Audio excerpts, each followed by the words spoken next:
మీ అందరికీ నా వందనాలు. నిర్గమాకాండంలో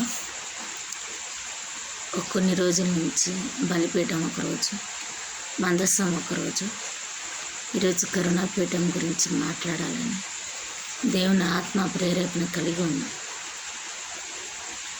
ప్రియ సహోదరి సహోదరులారా, 3 రోజుల కిందట నిబంధన మందసం గురించి మనం మాట్లాడాం. నిబంధన మందసంలో ఆరోని చేతికర్ర, మన్నాగల పాత్ర, మోషే చేత దేవుడు రాయించబడ్డ 10 ఆజ్ఞలు, రాతి పలకం. ఎవరి ఈ యొక్క బలిపీఠము మందసము, ఈ 10 ఆజ్ఞలు అహరోని చేతికర్ర,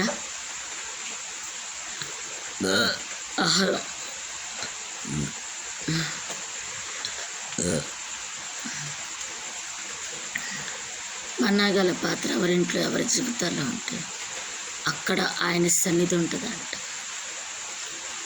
ఆయన కృప ఉంటుందంట, ఆయన కరుణ ఉంటుందంట.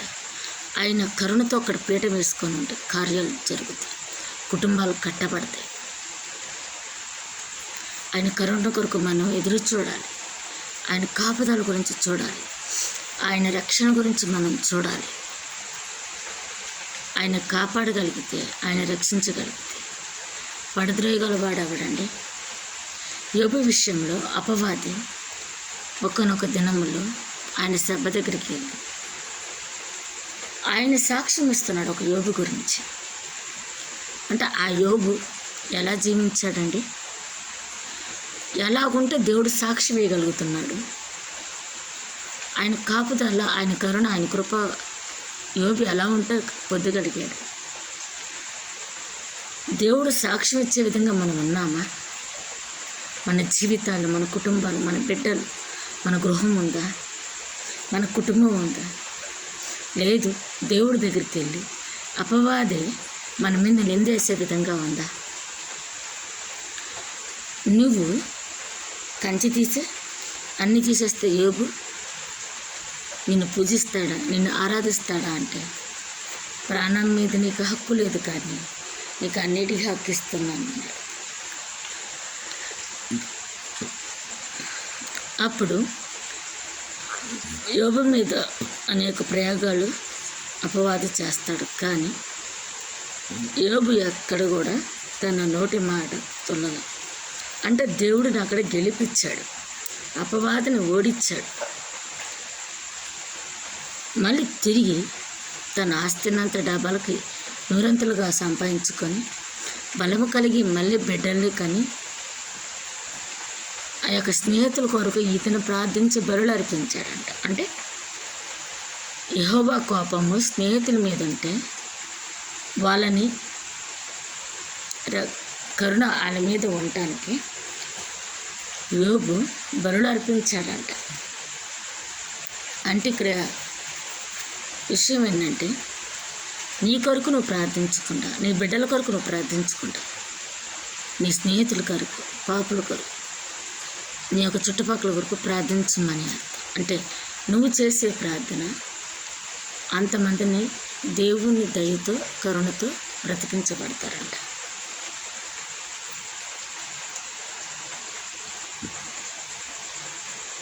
మనము కరుణాపీఠం మన ఇంట్లో వేసుకుంటే మన ఇంట్లోకి ఒక అపవాది రాదు, ఒక సైతాన్ రాదు, ఏ శోధన రాదు, ఏది రాదు. దయ్యంబాగులు దేవుని సన్నిధిలో నువ్వు గడిపితే, నువ్వు దేవుడితో మాట్లాడితే, నీ దేవుడు నీతో మాట్లాడితే, ఆయన కరుణ కలిగి నువ్వు ఉంటే, ఆయన పాదాలు పట్టుకొని నువ్వు ఉంటే, భూమి నా పాదపీఠము, ఆకాశం నా సింహాసనం అంటాడు. అంటే ఆయన పాదాల దగ్గర మనం ఉన్నాం కనుక ఆయన పాదాలను పట్టుకోవాలి. లూసిఫర్ లాగా హెచ్చింపకూడదు. అట్లా హెచ్చింపబడితే మనం పడతాం. మనం తగ్గించుకొని దేవుని సన్నిధిలో ఆయన పాదాలు పట్టుకొని ఆయన కరుణ ఎరిగి మందసం కలిగి బలిపీఠం కలిగి అనేక రకాలుగా మనం ఉంటే సైతానుగాడు ఏం చేయగలడు మనల్ని? అనేక రకాల శోధనలు వచ్చినా నీవు దేవుడు నీకు ఇచ్చింది నువ్వు పట్టుకొని ఉంటే ఎవరేం చేయగలరు? దేవుడు 30 60 100 మన కుటుంబాలు దీవిస్తాడు. దేవుడు మోషేకి వివరించాడు, కానీ నా ఇశ్రాయేలు ప్రజలు ఈ విధంగా ఉండాలి, ఈ విధంగా ఉంటే వాళ్ళతోనే సహవాసం చేస్తాను, వాళ్ళు నా ప్రజలుగా ఉంటారు, నేను వాళ్ళకి దేవుడిగా ఉంటాను. నీ గురించి దేవుడు చెప్తాడు అట్లాగా. ఆయన యజమానిగా మన కుటుంబంలో ఉంచుకుంటే, ఆయన బిడ్డలంగా మనం ఉంటే, ఆయన దగ్గర మనం ఉంటే ప్రతి అవసరత తీరుస్తాడు. ప్రతిదీ దేవుడు నీతో మాట్లాడతాడు. పగలు మేఘస్తంభం, రాత్రి అగ్నిస్తంభం నీ కాపుదలని ఇస్తాడు. నీ గుడారం చుట్టూ కంచి వేస్తాడు. ఒకరోజండి దర్శనంలో ఒక గృహము డాబాని ఉందండి. చుట్టూ చెట్లు పడిపోతున్నాయి, చుట్టూ ఇల్లులు పడిపోతున్నాయి. ఆ ఇల్లు మాత్రం కదిలించబడలేదంట. ఇంటికి ఆనుకొని అన్నీ పడిపోతున్నాయి, కానీ ఇల్లు కదిలించబడలేదు. అంటే నీ గృహము అలా కంచులో ఉందా? చుట్టూ ఎన్నో ఉపద్రవాలు జరగచ్చు, ఎన్నో జరగచ్చు, కానీ నీ గృహము ఆయన కాపుదల్లో ఉందా?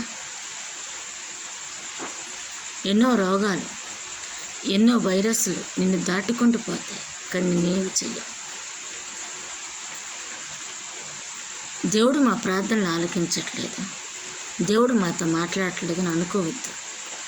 దేవుడు ఖచ్చితంగా నీతో మాట్లాడతాడు. ఆయన కరుణను ఎరిగి ఉండాలి. ఆయన కరుణా పీఠాన్ని పట్టుకోవాలి. నీ హృదయంలో మందస్సాన్ని ఉంచుకోవాలి. నీ హృదయంలో బలిపీఠాన్ని ఉంచుకోవాలి. ఆ మందస్సంలో ఆయన ఒక రాతి పలుకుల 10 ఆజ్ఞలు, నా ఆజ్ఞ అతిక్రమించువాడు నాకు దూరస్తుడు అంటాడు. ఆయన అహరోను చేతికర్ర అంటే ఆయన నడిపింపులు, ఆయన బల్ల వాక్యమును మనం అనుదినం భుజిస్తే ఆయన కరుణ మన కుటుంబం మీద ఉంటుందంట. ఆయన కాపుదల ఉంటుందంట.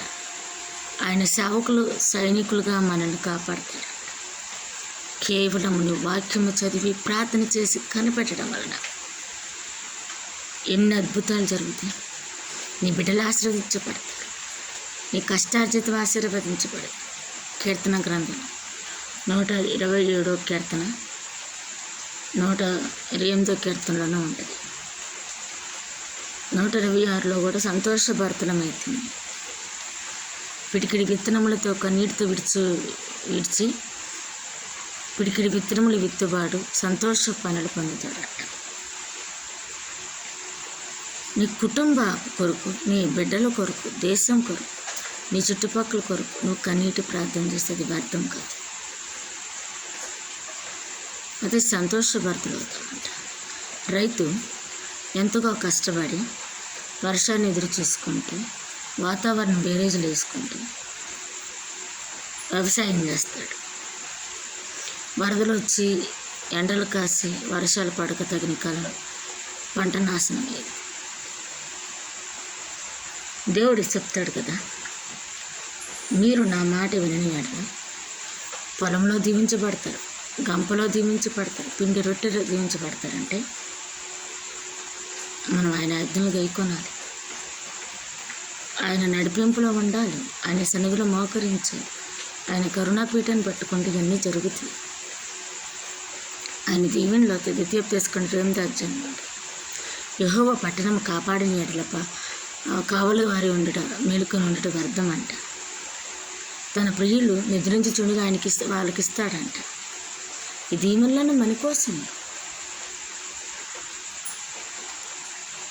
ఆ దీవెనలు పొందుకున్న వారంగా ఉన్నామా మనం? ఆయన నమ్మకస్థలంగా ఉన్నామా? ఎలాగున్నాం మనం? చూడండి ప్రియ సహోదరి సహోదరులారా, ఒకటి మాత్రం గ్రహించుకోండి. బైబిల్ మొత్తం మీద దీవెనలు ఉన్నాయి, శాపాలు ఉన్నాయి, దేవుడు మాటలు ఉన్నాయి. ఎలా జీవించాలి, యవనుడు ఎలా జీవించాలి, పసిపిల్లడు ఎలా జీవించాలి, యాజకుడు ఎలా జీవించాలి, పాస్టర్ గారు మరి దైవజనులు ఎలా జీవించాలి, సంఘం ఎలా కట్టబడి, ప్రతీది చెప్పబడేది. దాని ప్రకారం మనం జీవిస్తే, ఆయన కరుణాపీఠాన్ని పెట్టుకుంటే, ఆయన మందస్సం, అహరోను చేతికర, రాతి పలకలు, మన్నగల పాత్ర, అట్లాగే ఆయన బలిపీఠం, ఆయన రొట్టె విరిచే బలులు, ఇలాంటివన్నీ మన ఇళ్లలో ఉంటాయి. ఆ దీవెనలన్నీ మనకేనండి. దేవుడు మనతో కంపల్సరిగా మాట్లాడతాడు. ఆయన దయకు కృపకు మనం పాత్రలు మాపాలి. దావీదు తన పడక కొట్టుకుపోయేంత వరకు 7 మార్లు ప్రార్థన చేశాడు. దానియేలు 3 మార్లు ప్రార్థన చేశాడు. సమస్యను బట్టి మనం ఎంత కష్టపడితే అంత దేవుని పొందుతాం.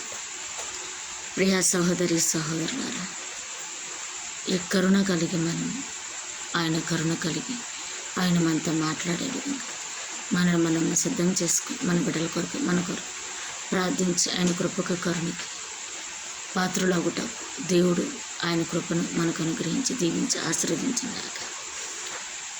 నా వీడియో కనుక నచ్చితే సబ్స్క్రైబ్ చేయండి, లైక్ చేయండి, షేర్ చేయండి, బెల్ ఐకాన్ కొట్టండి, ఆలను బటన్ నొక్కండి. నా బిడ్డల కొరకు నాకు ప్రార్థించండి. మీ కొరకు నేను ప్రార్థించడం సిద్ధంగా, మీ అవసరతలో ఉంటే చెప్పండి, ప్రార్థించడానికి సిద్ధంగా. మీరే విలువైన సలహాలు ఇస్తే కామెంట్ రూపంలో ప్రైజ్.